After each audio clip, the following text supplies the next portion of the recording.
going in the back. It's just going on and on, constantly rolling around, and I'm trying to figure out where we can put these phosphotriester groups.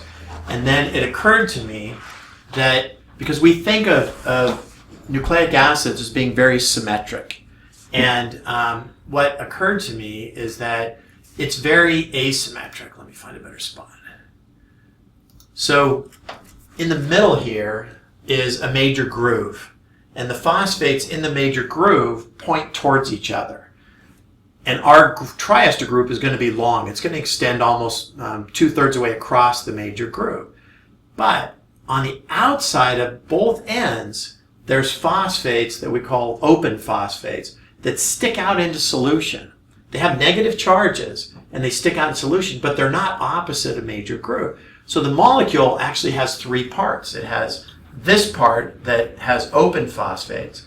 It has the middle part that has a major groove where the phosphates are opposed to each other, and then it has the other end of it that has these 3' open phosphates.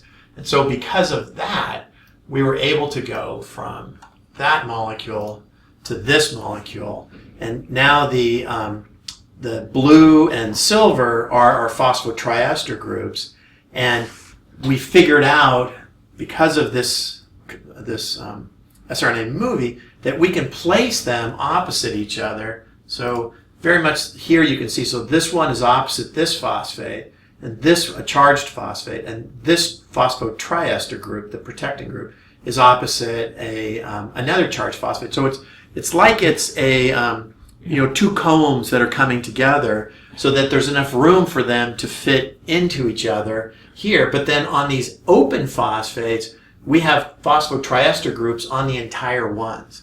And so that turned out to be the key, one of many key things, in order for us to get as many of these phosphotriester groups on the RNN as possible. And once we had that, and we had the synthesis here, then it was just a matter of synthesizing 3,000 of these. Instead of 10 to the 26th power, we only synthesized 3,000 of these, and figured out all the conditions in order to get these to hybridize to each other and then delivered into cells and then into animal models as well too.